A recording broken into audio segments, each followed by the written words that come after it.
अब लोग अपने अपने कर्मों का फल भोग रहे, अच्छे का अच्छा बुरे का। इसलिए बिंदास जिंदगी जीना चाहिए। जो कर लिया था वो अब भोग रहे हैं, पगले अब गलत ना कर, क्योंकि आज का किया कल वही प्राप्त होगा जो आज किया। सिंपल है। एक छोटी सी बात बताऊं, आपको समझ में आ जाएगी मेरी बात। एक राजा ने 3 मंत्रियों को बुलाया। 3 मंत्रियों को बुलाकर कहा, जाओ ये झोला लो। 10-10 किलो का झोला दिया और झोला देकर के बगीचे में भेज दिया राजा ने। जिस बगीचे में बढ़िया ताजे ताजे फल लगे हुए थे, सुंदर सुंदर फल, मौसमी फल लगे हुए थे, मौसम के सब प्रकार के फल थे। बगीचे में भेजकर कहा, जाओ। राजा ने मंत्रियों से कहा, ये पूरा झोला अपने ताजे ताजे फलों से भर करके लाओ। और केवल 5 घंटे का समय दिया गया। 5 घंटे का समय दिया गया। चलो 5 घंटे नहीं, मैं आपको समझाने, आपको समझ में आएगा। 100 मिनट लेता हूं मैं समझाने के लिए। 100 मिनट। जाओ बगीचे में, 100 मिनट में आपको 10 किलो का झोला ताजे ताजे फलों से भर के लाना है। जाओ। तीनों मंत्री फास्ट गए। एक मंत्री सोचा कि कोई बात नहीं, ताजे ताजे फटाफट तोड़ लूंगा, थोड़ा विश्राम कर लूं, अभी तो बहुत समय है। ठीक है, बहुत समय, लगभग 1.25 घंटे। क्यों जी, आराम कर लूं। एक मंत्री जाके थोड़ा ठंडी ठंडी हवा लेट गया, और जब लेटा उसकी नींद आ गई। दूसरा मंत्री गया तो वहां पे जो बगीचे का चौकीदार था उससे वो पंचायत करने लगा। जैसे आप लोग कथा में आके भी पंचायत करने लग जाते हैं, ऐसी वो पंचायत करने लगा। पंचायत कर रहा है, दूसरा सो रहा, तीसरा समझदार, उसने समय वेस्ट नहीं किया, समय बर्बाद नहीं, तुरंत पेड़ पर चढ़ा, ताजे ताजे फल तोड़ा और फल तोड़ करके बैग पैक हो गया झोला। और झोला पैक करके जाने लगा तो देखा उसका सखा मित्र सो रहा। अरे जाग, जगाया, तब तक केवल 10-15 मिनट बचे थे।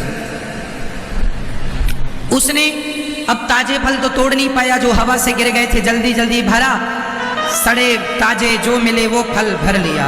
अब दोनों बाहर गए तो वो बाहर पंचायत में इतना मस्त था कि कब 100 मिनट बीत रहे हैं खबर नहीं, उसके पास तो केवल 5-7 मिनट ही बचे। जल्दी जा, अच्छा समय हो गया। हाँ, आदमी पंचायत करने में ना 2-2 घंटे लगाता। जैसे आप लोग जो एक बार खड़े हुए पंचायत करने में, कब 2 घंटे हो गए पता ना चला। कई लोग तो दिन भर प्रपंच करते, दिन भर पंचायत, उसकी चुगली, उसकी बुराई, उसका ये क्या मिलता है आप लोगों को? कौन सा धन्ना सेठ हो जाते हो चुगली करके? दूसरा कैसा है, हमें क्या करना, हम कैसे हैं, ये देखना चाहिए। वो गया तो वो तो अब उसे ना ताजे मिले ना बासे मिले, अब तो वो माटी पत्थर मिट्टी भर के झोला में ले गया। तीनों पहुंचे राजा के सामने, हाजिर हैं। राजा ने चौथे मंत्री को बुलाया, यहां आओ, इन तीनों को अलग अलग जेल में बंद कर दो और खाने को वही देना जो इनके झोले में इन्होंने भरा। तीनों को अलग अलग जेल में बंद किया राजा ने। अब जिसने ताजे ताजे फल भरे थे उसे तो कोई दिक्कत ना हुई, आराम से 2 सवेरे खाए, 2 शाम के खाए, मस्त।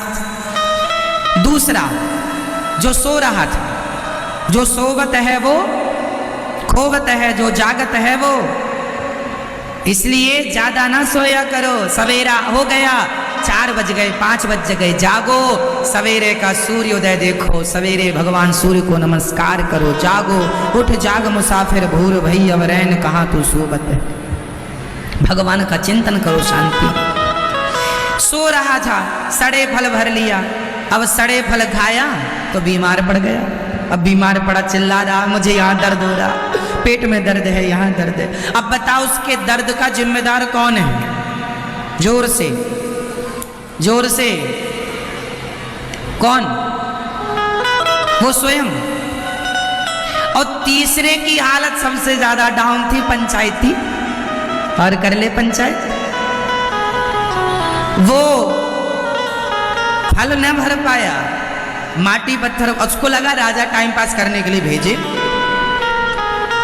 अब माटी खा पत्थर खा और कर ले पंचायत। हा? इसलिए मेरी माँ पंचायत बिल्कुल ना किया करो। अब बताइए, वो भूखा मरने लगा, उसकी मृत्यु का जिम्मेदार कौन? भूखा मर गया। और ये जो ताजे ताजे फल तोड़ा था, अब ये मस्त खाया पिया पड़ा है, आनंद से मस्त है, इसकी खुशी का जिम्मेदार कौन है? इसके सुख का जिम्मेदार कौन है? सुख का जिम्मेदार भी वो स्वयं है और दुख का जिम्मेदार भी वो स्वयं। हमारे कर्मों का ही फल हमें। ये संसार एक बगीचा है। एक राजा ने मंत्री को बाजार बगीचा भेजा। एक मंत्री, एक राजा, राजा है भगवान, मंत्री है हम सब।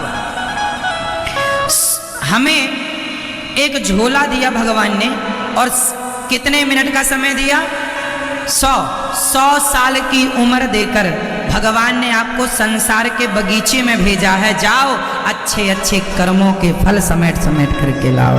लेकिन इस यहाँ आकर हम अच्छे अच्छे कर्म ना करके कभी प्रपंच करते हैं, कभी सोने में समय बर्बाद करते हैं, कभी शराब पीने में समय लगाते हैं, कभी उल्टे कामों में समय लगाते हैं। अरे भाई, समझदार वो नहीं है जो प्रपंच कर रहा, समझदार वो नहीं है जो दिन भर सो रहा, समझदार वो है जो अपने कल्याण करने में लगा हुआ है, अच्छे काम करने में लगा हुआ है, मेहनत करने में लगा हुआ, परोपकार करने में लगा हुआ।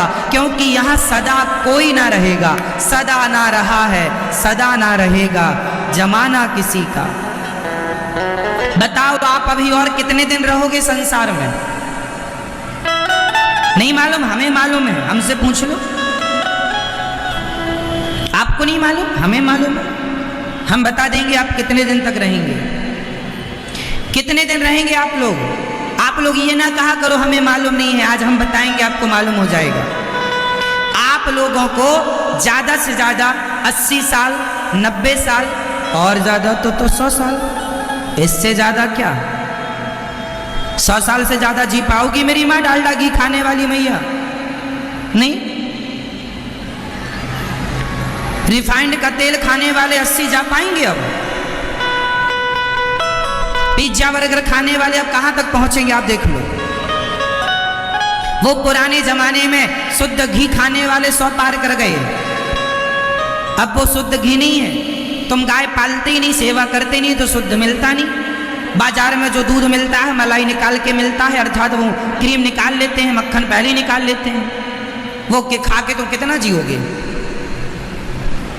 इंजेक्शन वाली लौकी खा के कितना जी लोगे? दवाई वाला सामान खा के, दवाई वाला खाद्य पदार्थ खा के कितना जी लोगे? इसलिए हम बता दें कितना जियोगे।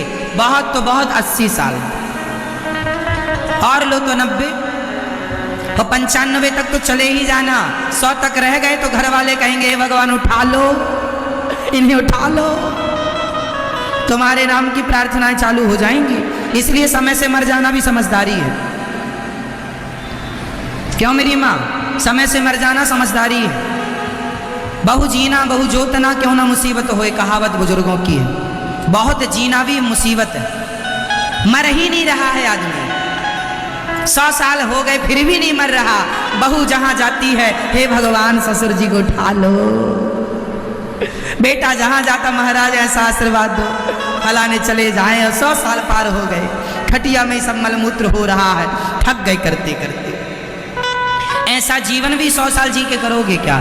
जीवन वो अच्छा है चलते फिरते चले जाएं। क्यों मेरी माँ? तो आप लोग ज्यादा उम्मीद ना करना। आपके हिसाब से कितना चलोगी आप मैया? तो फिर तैयारी करो अपनी। हाँ, भगवान के चिंतन में लगो। गई बहुत थोड़ी रही नारायण अवचेत। अब कहाँ उलझी पड़ी हो बहू बेटा नाती पोता मेरा मेरी में। अब तो सबसे सुलझ कर बस गोविंद मेरो है, गोपाल मेरो है। ये सार्थक चीज है। भगवान में मन लगाओ, यही सार है जीवन का। उलझे ना पड़े रहना। बहुत गई थोड़ी रही नारायण अवचेत, काल चिरैया चुग रही निस दिन आयु खेत। क्यों जी? बची कितनी है आपकी? आप सब लोग अपना अपना गणित लगा लो। आप लोगों को लगभग 90 साल जीना है। अब 90 में कितने चले गए माइनस कर दो, उतने बचे हैं। और वो आज का सूर्य अस्त होते ही आपकी जिंदगी का एक दिन और कम, कल का सूर्य अस्त होते ही एक दिन और कम। रोज आप घट रहे हैं, बढ़ नहीं रहे हैं। धन बढ़ता हो भले, पर आयु घट रही है। मेरी आयु घट रही है कि बढ़ रही है? आप कितना भी बढ़िया खाओ, पर आयु घट ही रही है। बोलो हाँ या ना? इसलिए अब यहां तो रह लिया, अब यहां ज्यादा ना, अब वहां की तैयारी में लगो। मानो आप हमारी बात या मत मानो, पर सत्य यही रहा। कौन बचा? किसके बाप दादे बच गए बताओ, फिर तुम कैसे बच जाओगे? इसलिए समझदारी है जो आप कहती हो हम उलझन, हम महाराज जी जिम्मेदारियों से बंधे हैं। कोई नहीं बंधा गधा ना बनो, कोई नहीं बंधा, किसी से नहीं बंधा। ये मान रही हो गधे की तरह कि हम बंधे हैं। इसलिए आज से ये नहीं कहो आप लोग कि हम बंधे हैं, आज से कहो हम मुक्त हैं। और मुक्त होने के लिए ही हमारा जन्म हुआ है। हमारा जन्म किस लिए हुआ बताओ? हमारा जन्म बंधन में बंधने के लिए हुआ है या बंधन में बंधे से मुक्त होने के लिए मिला है? आपका जन्म क्यों हुआ है? बंधन के लिए, जोर से मुक्ति के लिए हुआ है। तो फिर मुक्ति के रास्ते पर चलोगे कब?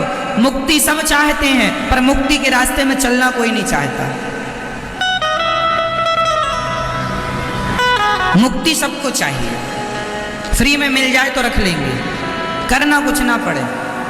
एक माला भी जपने बैठती है मैया, 4 जम्हाई आती हैं, तभी मुंह फटता है पूरा। जब माला जपने बैठती हैं तभी नींद आती है, तभी 1000 काम आते हैं। बाकी समय मोबाइल देखेंगी, व्हाट्सएप चलाएंगी तो एक जम्हाई नहीं आएगी। और माला जपने बैठेंगी तो जम्हाई पे जम्हाई